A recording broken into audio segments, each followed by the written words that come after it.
Thank you very much and welcome everybody to Safer Every Day, to our further event, a QI clinic today, but we're focusing on all of the work that we've been doing within HSC to try and improve our management around policies, procedures and guidelines that we're collectively just calling documents because it becomes a little bit too much of a mouthful. But that's what we're focusing on in today's session. So for those who are online, please ensure that your mics remain off and your cameras remain off. There will be opportunity for questions at the end of the session. For those online, you will be able to put those in the chat. You will notice that at the very top of the chat, there is a link to a document. So those who are internal, who work for HSC, have got a States laptop, you'll be able to click onto that link at the point when we discuss the flowchart and the process around that within today's presentation. So have a look at that when we discuss it, because you can't see it on the screen particularly well. And those in the room have got a nice big laminated piece of paper to look at, so that makes their lives a little bit easier.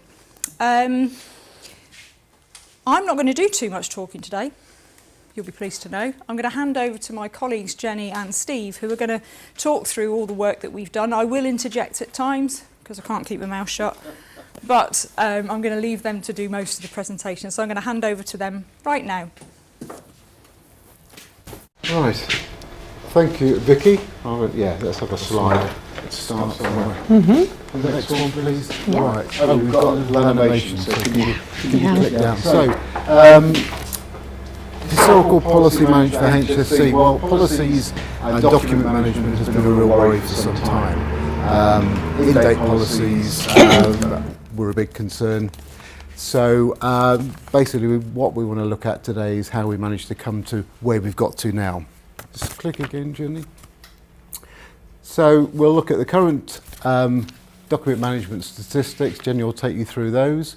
The initiatives that we've undertaken prior to this final initiative, and then the development of what we're now calling the HSC Policy Portal, which is taken over from PolyPlus. Any more? And the new process for management and the future. I can't see very well, it's lettering. Okay, that's fine. So click again, Jenny, if you could. Right, so is that animated as well? Can everybody in the room see if I turn it? Yeah, it is. Okay. Right, so I think you're all familiar with PolyPlus, you must be. I'm sure you know where to find it. Now, there's some debate about when it was created. It was early 2000s, we're not 100% certain. I think it was probably 2002. But it was created by somebody working for HSC at the time, or HSSD, or the Board of Health probably as it was then, I think. And he no longer works for the organisation, but he set it up with some kind of a code that basically isn't used anymore. So there's nobody who knows how to fix it or change it or update it. So the concern was, you could carry on, that this was a system that was outdated.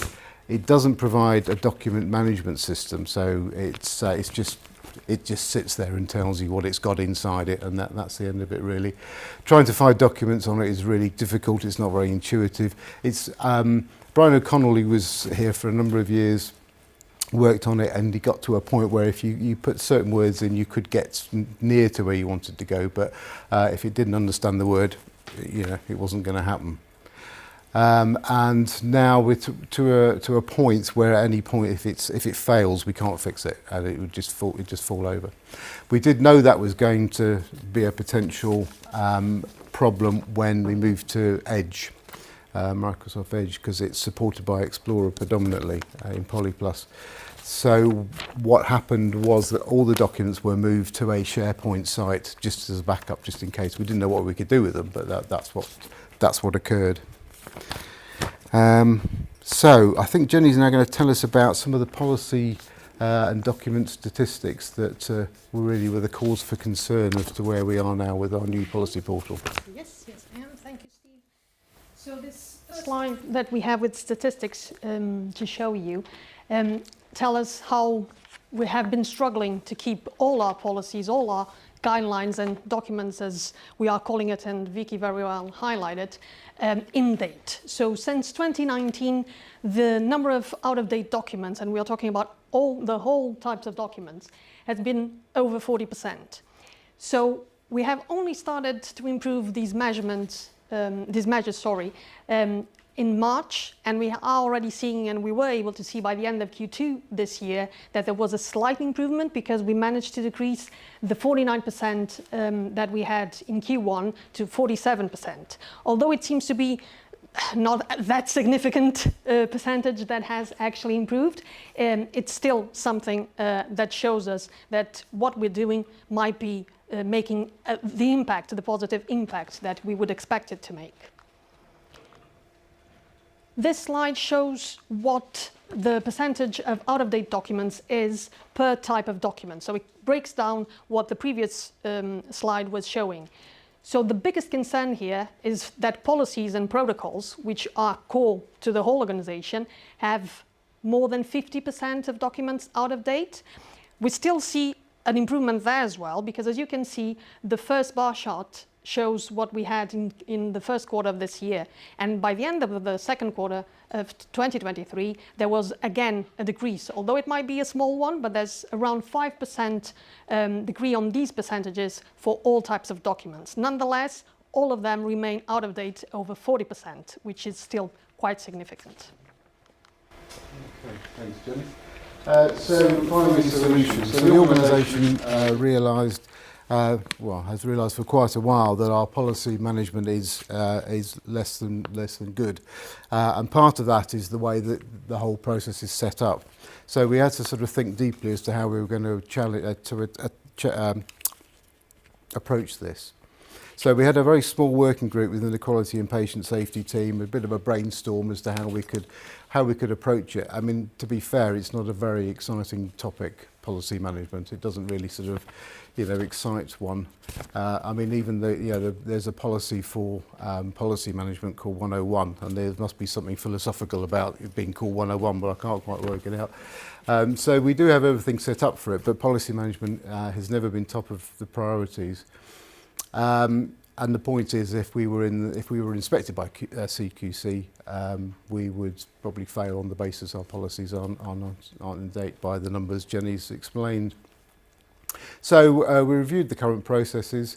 We made some observations and recommendations to the Quality Governance Committee, who are very supportive of us, obviously making some changes and improving the situation. So that was discussed and debated. Got another bullet point somewhere? Ah, there it is. So the important thing was to devise and implement a new process. We decided something completely new. So off we went and tried to think that through. So we considered using SharePoint, as I mentioned earlier. So all the documents were placed on SharePoint, but that was it. They were safe in case Polyplus fell over. But we weren't aware of to the extent that SharePoint can actually help us and manage these documents. And can I just chip in, for those with history, that's the old SharePoint. So we've moved into a much, highfalutin, wonderful kind of version of SharePoint, which is baffling most of us, I think. But in the old SharePoint version, that's where we had attempted to move them to. As it says on the slides there, we had looked at something called QPulse. This was many years ago, majorly pricey, and it was not necessarily appreciated by the organisation from that perspective. So we thought about SharePoint. That was very clunky, the old SharePoint, for those of us who remember it. And then I'll let Steve carry on. Yeah, so QPulse, I forgot, I couldn't see it because there's symbols on it. QPulse is a system that the pathology guys use and to manage their own policies. But we would have had to buy a standalone setup, which was 40 or 50,000, so it wasn't really worth entertaining. Thinking about all the things we could do, what we needed to do, what we could do, i.e. get a new process in place, and we needed somehow to manage that. We also needed to find out what the issues were that were preventing people from writing and updating their policies. So Jenny very cleverly devised a survey and asked everybody. So we asked, I don't know how many, 2,000 people, and we got organization-wide 57 replies. There we go. So I'll let you take over on that, Jenny. Yeah, although know, the number of respondents is quite small, as I'm afraid we are all used to. It happens with any organization, with any survey. It tends to be to get small numbers. And this one was actually available for quite a long time, I believe, if I'm not mistaken, for almost 3 months. But still, we only had 57 responses. But it was a good sample, and it gave us a very good idea of what we were already expecting to be the issues that HSE staff was finding. So the number of people that actually saw positives on it was quite low. So of the 57, only 3 thought that the process of preparing and drafting policies was quite straightforward, which is, I have to say, a surprise, because none of us thought it was, but there were still 3 people happy with it.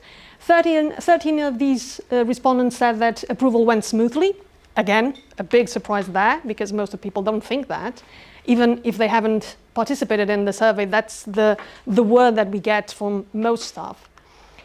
And this is where we get the most significant responses. More than half of the participants told us that there were a few different issues that they were finding. The main ones were having delays in getting feedback from all the committees where the documents had to go for approval, for consultation. Sometimes they didn't even know if it had been approved or not. If it hadn't, they didn't know why. So there were big delays with this. Also, a meeting that they knew the document had been submitted for approval had been postponed or cancelled, and they weren't made aware of, and they just stay there on the limbo, not knowing what was happening and when they would be able to actually start implementing the whole process. So this is the main thing that we got, and it was quite significant. At least that's what we thought. So then we asked staff who were participating in this survey what would be their suggestions to actually improve the whole process. And we had a different number of responses, and again, most of them met what we were already expecting. Replace PolyPlus with a policy management system. There you go. No surprises there. Automated alerts about review dates, because God bless Brian, he was doing it on his own, email by email. And just to give you an idea, at the time we had almost 600 documents, which means there are at least 500 authors, because some of them might have more than one document under their remit. So we had at least 500 different people that would need to be contacted by email to remind them, you need to please review this policy or procedure, whatever it would be. Of course, we had some staff saying that they would need training, even if it was via e-learning, in how to write and update their policies, which is quite relevant as well. And they would need support to type up once the clinical content had been reviewed and approved. And of course, another one, although the number of comments on this wasn't that high, but still relevant, to make the process shorter. Back to you, Steve. Okay. Click the click. That's Yeah. great. So the development of a policy portal, we thought of lots of different names, but the only one we could come up with was policy portal. So that will be the new phrase instead of PolyPlus from now on, as far as we're concerned. So Jenny met with a guy called Nathan Silk, who some of you may know. He's the risk officer for the States of Guernsey, and what he doesn't know about SharePoint is worth knowing. So he's been a huge amount of help with us. So he's described to us the functionality, what you can and can't do, how you can actually use it to manage any form of document setup. So there's been an awful lot of work checking all the documents for ownership, how current they are, the authorship, etc. Elaine Burgess, Peter Aby have been really helpful. We've sat round tables with them going through the various policies, documents, PGDs, whatever they might be. And one of the main problems we have is the fact that policies are very historic. Not only have people left that had ownership of them, departments have changed, directorates have changed.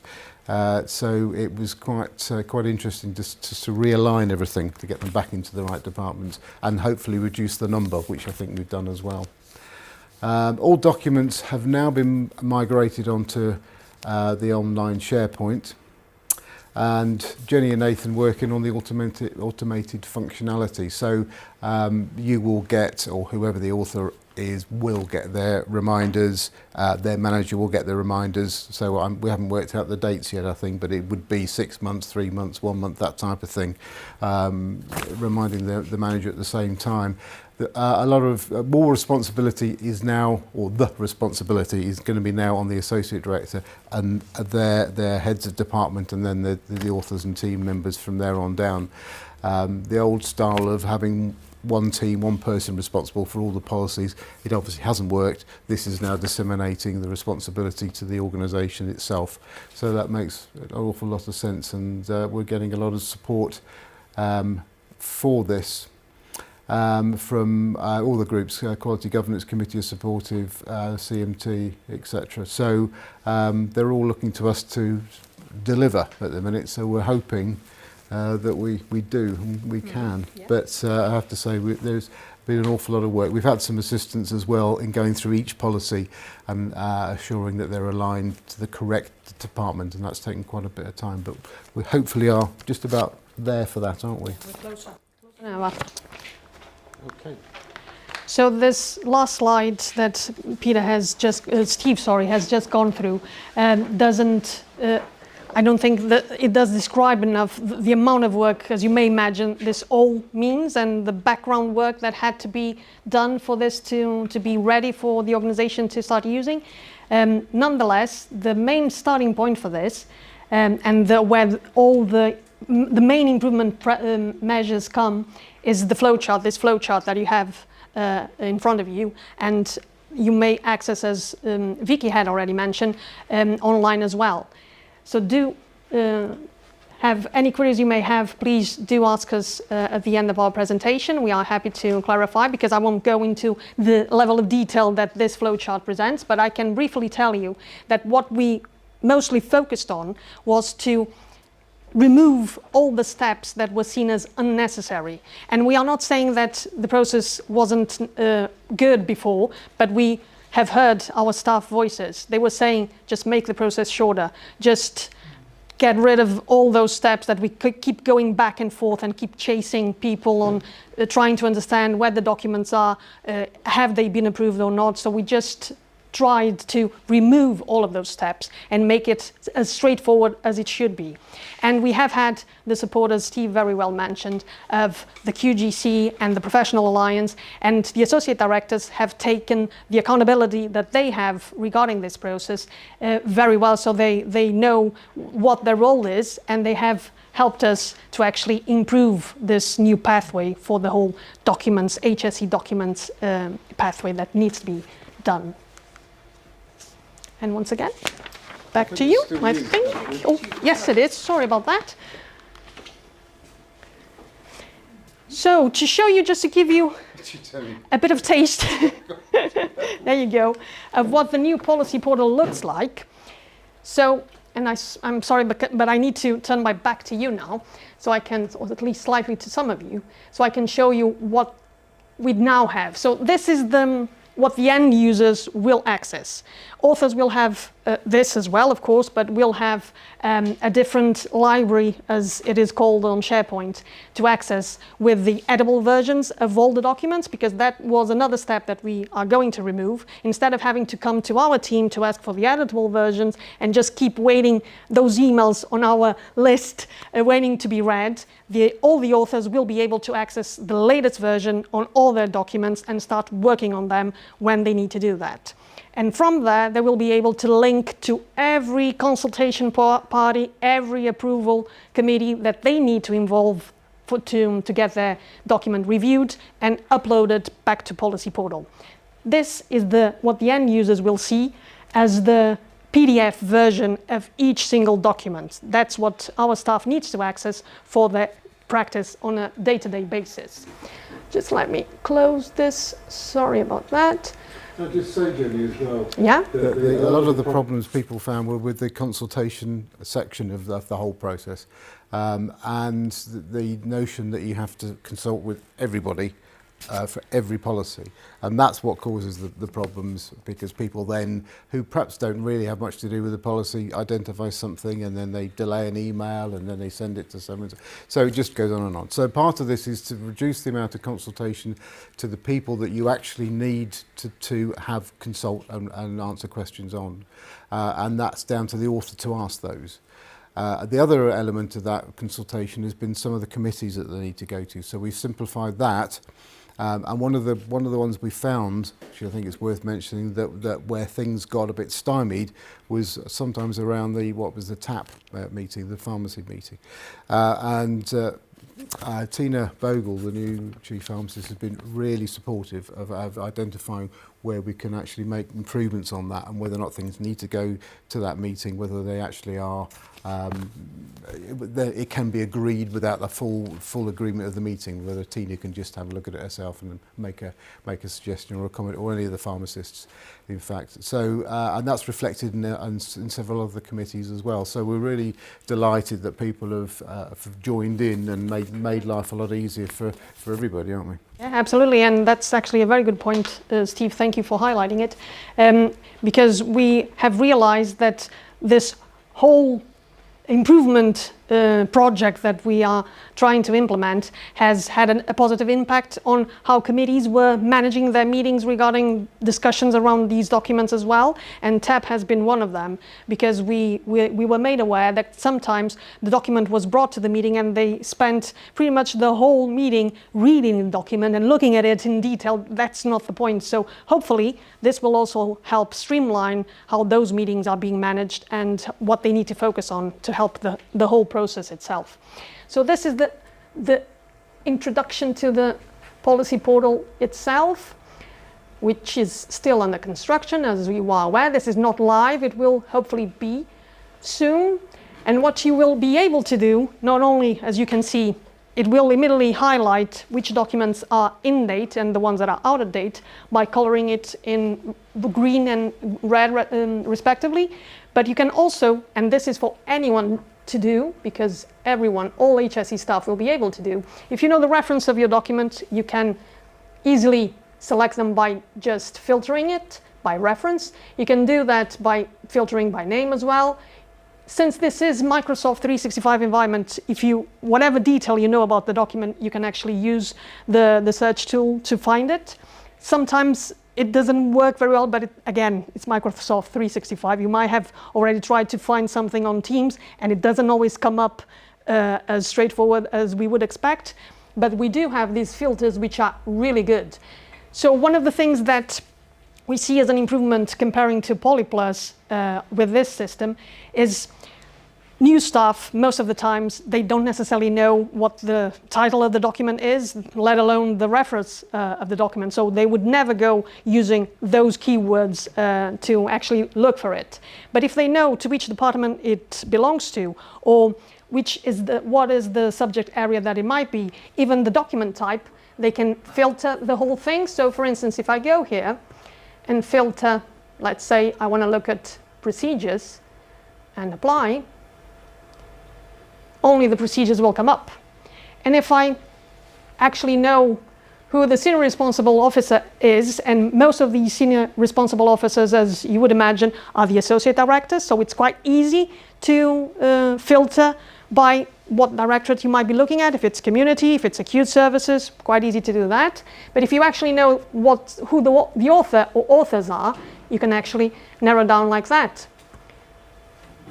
I just have, let's go with the first one. Not actually wanting to put anyone on the spot here, but, oh, sorry about that. So if you just click on one name there, we can actually click on several names as well, on several things. There you go. We have one procedure from Stephanie Barnes, and it's actually in date. So I randomly chose a good one. There you go. So this is how it works. We do believe that this is just really helpful for whoever is looking, especially if you are new to HSE, to actually find what you need. Hopefully everyone will find it that way as well. So going back to our presentation there. Good. Okay. Thank you, Jenny. So I think we're a slide or two behind. There we go. Next steps. and there aren't many, but they're quite big. So new policy process, we need new policy.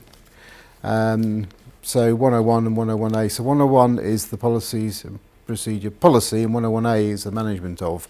So we're going to look at folding the two into one around this guideline and around the policy portal document management. So we're going to do training for the admin staff. Now the key purpose of that is because we need all the work done in-house, if you like, by the actual directorate team.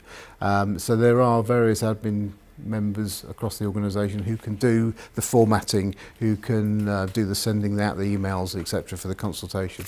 So you all know the type of admin people you may have in your areas. So those are the ones that we'll do some training for, but it won't be too extensive, I don't think, will it really? No, the main purpose is for because we have asked associate directors to identify who of their admin who we know are not enough for the whole organization, of course, and some departments don't even have specific admin teams just for them, so it's a struggle. But we ask them to point some names of a group that we would gather, and the main thing is, because they already have expertise in terms of formatting a Word document and those things, so that's not our main concern. It's just to allow them to understand how the policy portal works and to enable them to help all documents authors to then know how to access the editable version, know how to send those emails, automatic emails to all the consultation parties and all of that. So it's just to have the admin teams involved in that part of the policy portal, which is crucial to the whole thing. Yeah, we don't think it's going to be too onerous because of the amount of policies in each area will be staggered when they're in date, out of date. So and once they get the hang of formatting and that sort of thing, it should be pretty straightforward. I would think. Yeah. Now we've got the next point about the Royal Marsden, and I think, could you just explain me why we put that up there, Jenny? Yes. So as some of you might know, we do have access to Royal Marsden. We have a subscription which costs a bit of money to the organisation every year, and we only have 3 nursing teams using it. So we have had a few discussions with different teams, and we do understand that a lot of nursing procedures are already there, and we have, God bless, some teams actually kind of copy and pasting what is there to HSE local documents. And everyone doing this, and ourselves, don't see much sense on this being done, because if we have access to this, and it's really important to highlight, then we can actually, we are not able to change the content of Royal Marsden, but you can actually make a note on things that are slightly different locally, and we can actually add that information. I'm not sure if the link is working. So it might work here, but not necessarily for... Not for the people on Teams, unfortunately. Okay, so we'll keep it fair and just describe it. I think it's reasonable. Once you went and all staff in HSE has access to this, especially nursing staff, of course. So what we have, the whole procedure comes up, and then, for instance, the urology team is one of the teams that uses Royal Marsden, and they are actually narrowing down during this improvement process that we have at the moment. Trish McDermott actually asked, can we make them all in Royal Marsden, because everything they have there is what we need to have locally, and it's just a slight tweaks. So it's just to go there, make a note, actually type in what we need to make staff understand. It's slightly different in Guernsey due to many different reasons, even some of products that we might have different from what the Royal Marsden recommends, things like that. And it's really easy to follow because it's just a click. You don't even have to go through the policy portal. The link is there. It's on our HSE intranet page, and it's really easy to access and to go through. So to agree and standardise procedures and guidelines, templates across all services. I think that's going to be part of the training. And the last thing we've got there is a review of the index numbering, because it's confusing to everybody, not just us. They make no sense. They've just been added sort of randomly over the years, and you know, CG doesn't mean corporate governance, it means something else. So what we'd like to see would be a sort of a rational numbering or lettering system. So all procedures would be, I don't know, P, all policies might be PO, I don't know, we'd have to decide, but it'd be quite clear what you were looking at, policy, procedure, guideline or PGD. It sounds simple, but there's over 600 documents to go through. So, and we certainly don't want to do it. We don't want to do it now because that would just confuse absolutely everything. But at some point in the future, when everything's embedded and we settle, then we can hopefully start doing it probably in sort of like chunks for a directorate and do one directorate or something like that. I don't know, not sure. Documents refer to other documents, so then you have to change the numbering within that. You can see it unfolding, and it just makes our heads go a little bit like, get the tablets out. Saved it for last because it is, if the whole thing so far has been quite onerous and quite demanding, this particular one is not going to look less onerous than it has so far, because as Vicky well mentioned and Steve, it would mean that we would need to review the whole index numbering of all documents, but the purpose of that is not only because we want to find a more reasonable way of doing it, but actually SharePoint allow any of us to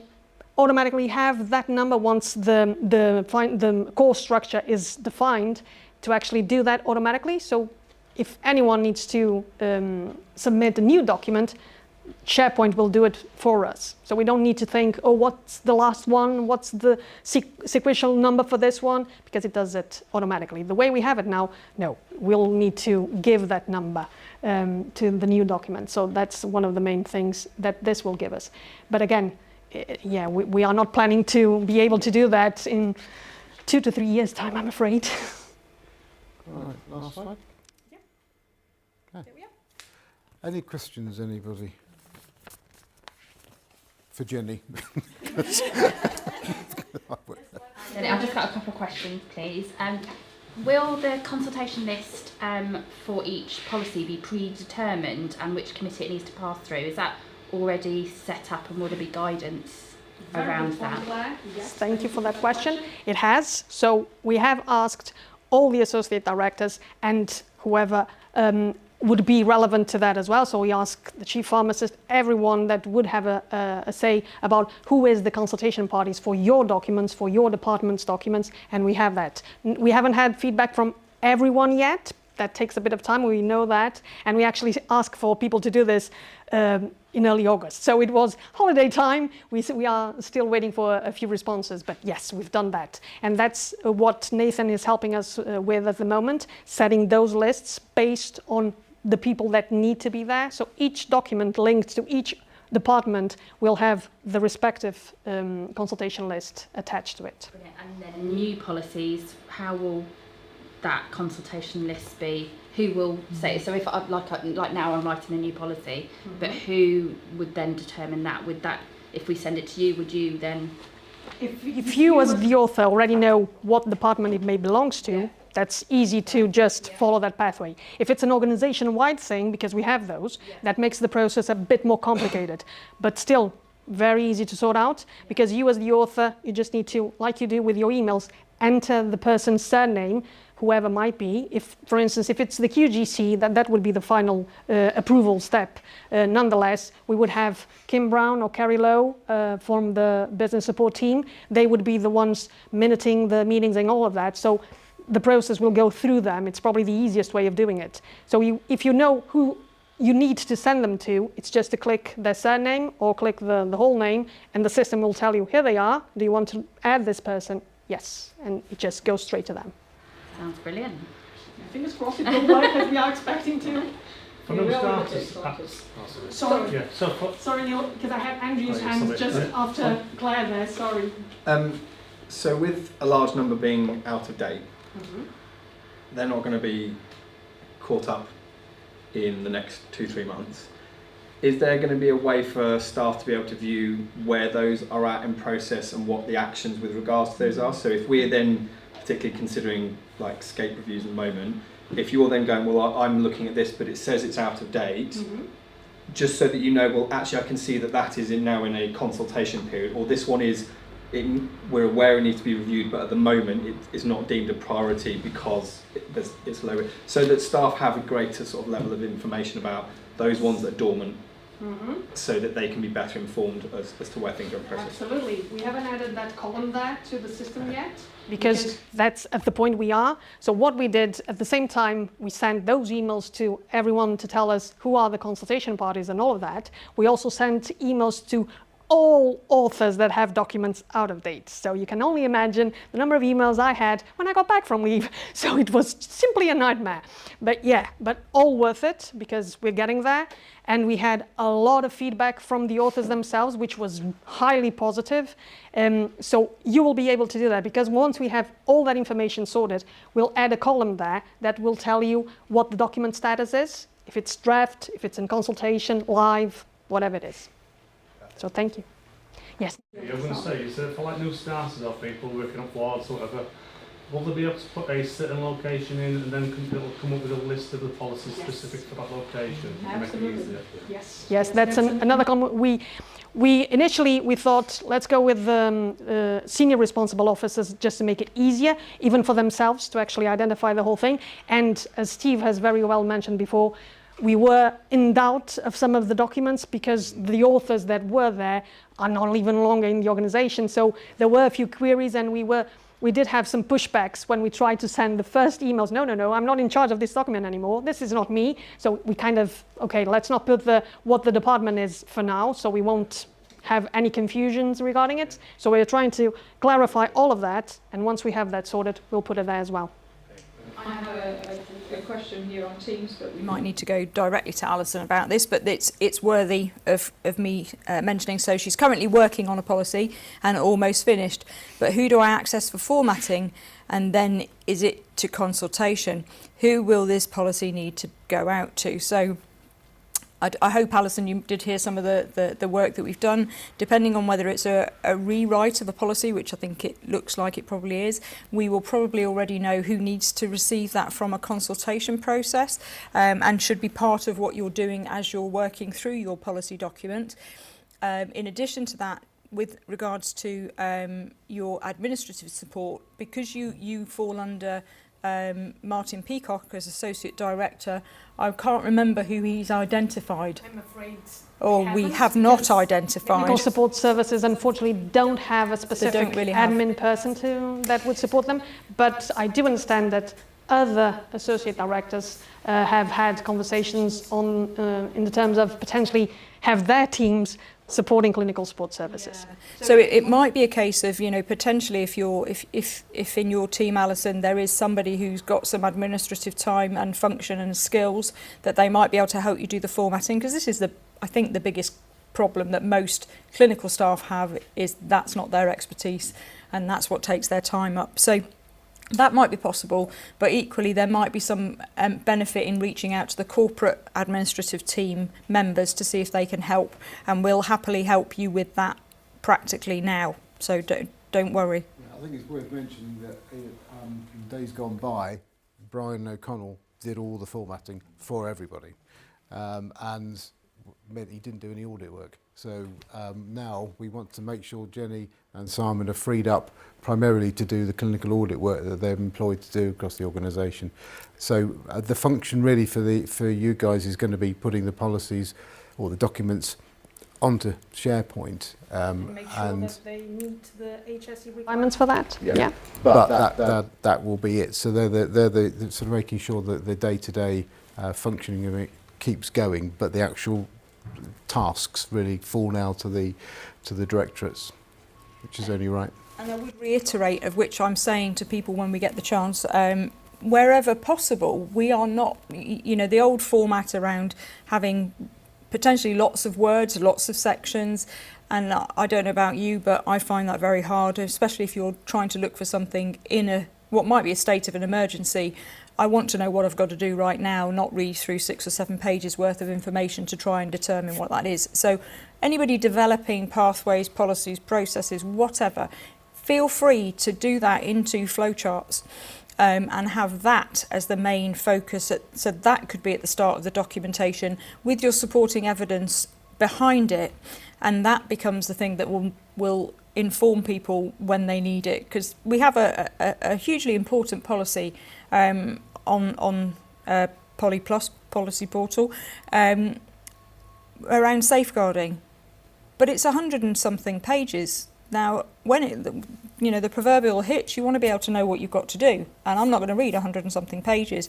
So we need to think about a bit differently and work a bit smarter about what that looks like. And I know Liz has been focusing on some of that within the work that she's been doing with also Nicola Page as well. So we are open to that. Do not think it has to be loads of words. It does not. Some good examples, as Vicky just mentioned, Liz, Nick. We have cardiorespiratory unit, for instance, using SOPs, following a template that is much straight to the point. We have mental health services as well. So that's one of the things that we want to focus on when we'll be looking at templates to, of course, standardize the structure for the whole organization and not have different ones. Although the subject might be different, the template doesn't need to be. And this is because people come from different organizations and have just brand new ideas from where they used to work. Oh, actually, I have this one. Can I use this one? I get this query quite often. And that's what we want to find for everyone. So whoever has any ideas regarding it, please send it to us so we can start looking at that. Yes, Neil, please. Will this section within the policy, but like PDF kind of thing, you put an actual wording or a phrase, and then it will come to the line like the pieces within the policy, which are more applicable to where you're trying to find. That's one of the things that we want to have our admin teams and admin support to authors to be able to do, which they already know how to do quite easily, much better than we do. Yes, Liz, please. Is there going to be a process for when you've got to do a minor change to a policy? 3 years is a long time in some kind of areas.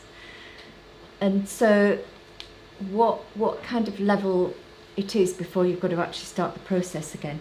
A very good question, and thank you for that as well, Liz. So what we have been advising people to do, and so far all the senior responsible officers have been happy to do it, is if it's a minor change, if it doesn't imply anything clinical that will have an impact organization-wide, doesn't need to go to square one. So if the senior responsible officer for that document and the author, of course, are comfortable and happy for that to be changed without having to go through the whole process again, you just need to make that change, send it to us. We'll, of course, acknowledge it and put it back on the system, as long as it is, of course, within the review date. Yeah. Okay. Hopefully we'll find us a good way of doing that. We're trying to, of course, there will be, throughout the process, we might find a few things that we need to adjust, as everything when we are implementing some changes, but that's been one of the ways that has facilitated the whole thing for everyone so far. Yeah? Okay. Any more questions now? Nothing? Sure.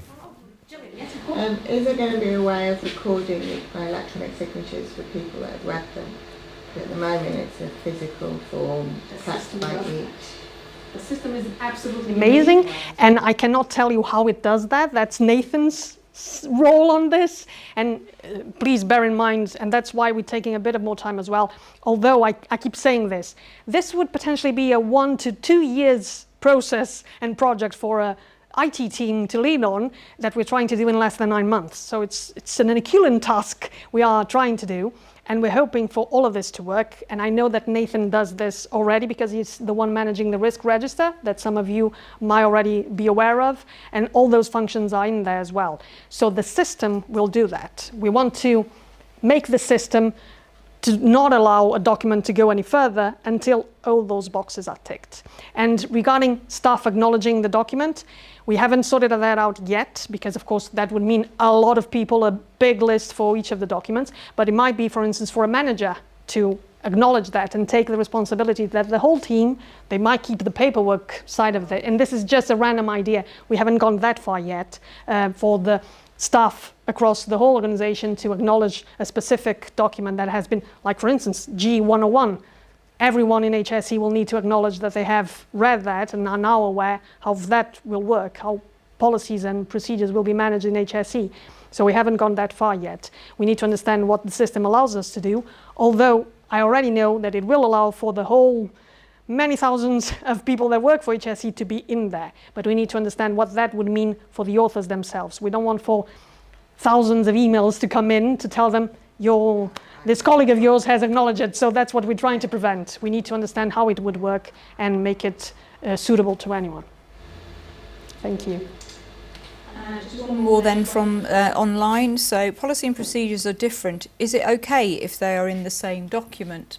So I guess we can say, we've just been saying in the presentation that we will be looking at standardising our documents and the templates that we use. So hopefully that will become clearer.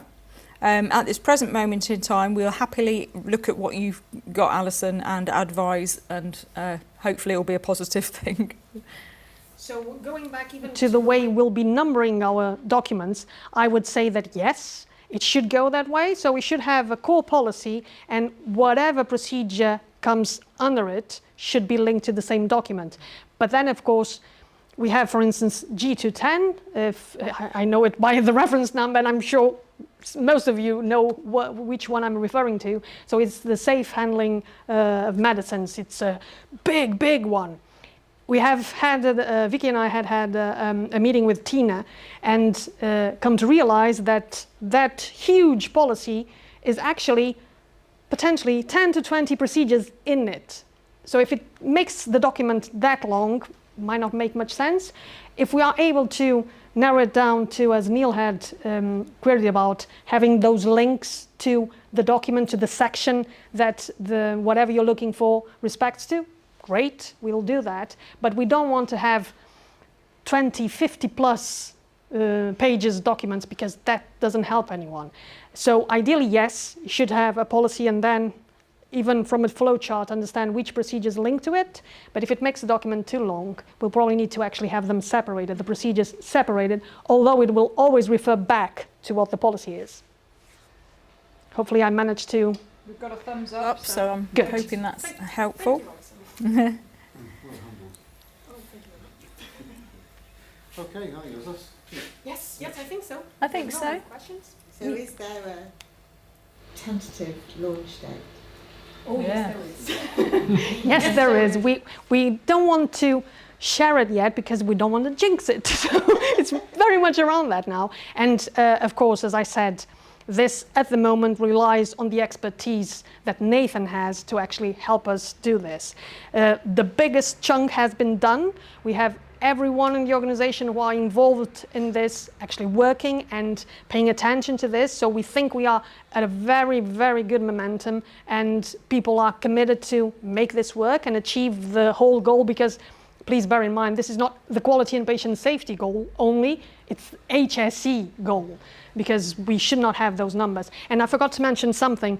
When we first started to do this, we not only based what we're doing and the improvement measures that we have identified on the survey and what we identified throughout the process itself, but also we had contact and networked with a couple of NHS organizations that actually started using SharePoint and made a whole difference. One of them, in less than 1 year, came down from 50-odd% of documents out of date to 5%. In 12 months. So that's kind of the goal we are aiming for. We want to beat them, and we want 0% by the end of 12 months. But I think we can safely say that it will be done before the end of this year. So, hopefully. And we will host, another session similar with the updates. We'll do some, an update to this. Well, also, this is a resource, it's recorded, and it's on gov.gg every day. So you can refer your teams, etc., to this if they can bear to listen to me. But it is a resource going forward, hopefully. Yeah, signpost them in it. Just tell them to watch it for however long this presentation has been. I will just briefly say thank you to everybody. Thank you, Jenny and Steve, for doing a wonderful job. And just flag up that we've got a few more events in the diary before the end of the year. I am going to try and also dedicate some more time to the IHI group, because I'm feeling very neglectful. We ended up with a slight problem this week, so I apologise on behalf of that mess, unfortunately. And with the next session, I believe I think it's on the wall there. There's one, we've got a 24th of October is the next QI clinic, and the 7th of December is the next presentation session. I'm hoping that in the October session that we will have something around delirium, delirium screening and dealing with delirium. That was originally planned to do this week, but we couldn't do it, unfortunately. Is that linked to managing policies? Got nothing. Yeah, it makes you very delirious. Yeah, so hopefully that will be of use to many of us, actually, because I think that does cause some difficulties in the clinical areas around managing and screening for delirium.